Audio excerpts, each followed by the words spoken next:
Dear daddy అంటూ కేసీఆర్ కు కవిత రాసిన లేఖ బీఆర్ఎస్ లో కాకరేపుతోంది. పార్టీలో పెద్ద చర్చకు దారితీసింది. గులాబీ సిల్వర్ జూబ్లీ సభకు సంబంధించి పాజిటివ్ నెగటివ్ ఫీడ్బ్యాక్ అంటూ లేఖలో కొన్ని అంశాలను పేర్కొన్నారు కవిత.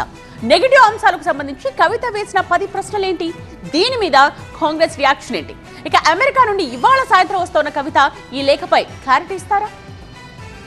బీఆర్ఎస్ బాస్ మాజీ సీఎం కేసీఆర్ కు కవిత రాసిన లేఖ కలకలం రేపింది. వరంగల్లో జరిగిన బీఆర్ఎస్ 25 ప్రస్థానం సభలో కేసీఆర్ స్పీచ్ కు సంబంధించి పాజిటివ్ అండ్ నెగటివ్ ఫీడ్బ్యాక్ అంశాలంటూ హెడ్డింగులు పెట్టి మరీ లేఖ రాశారు కవిత.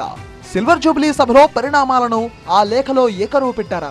నెగటివ్ అంశాలకు సంబంధించి కేసీఆర్ కు 10 ప్రశ్నలు వేశారు.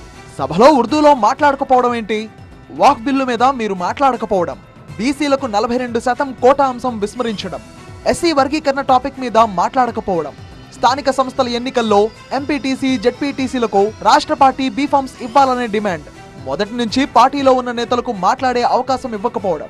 We at East Point Group of Institutions offer a wide range of courses that provide limitless opportunities, building skills over 2 decades.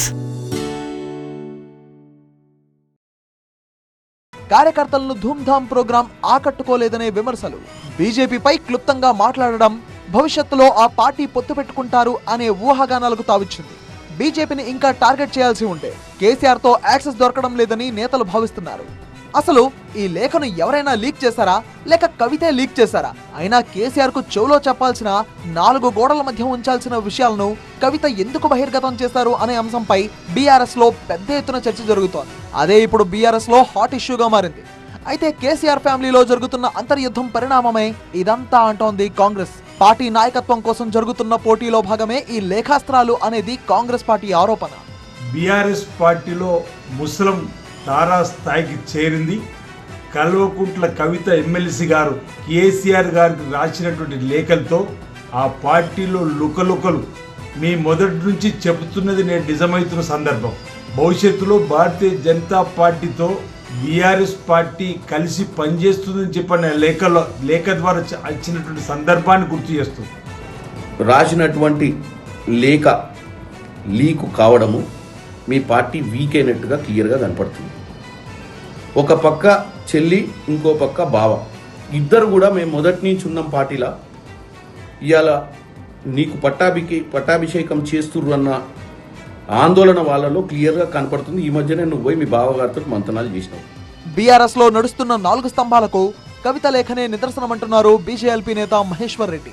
ఇదంతా కూడా అవినీతి సొమ్ము పంపకాల్లో జరిగినటువంటి పంచాయతీయే.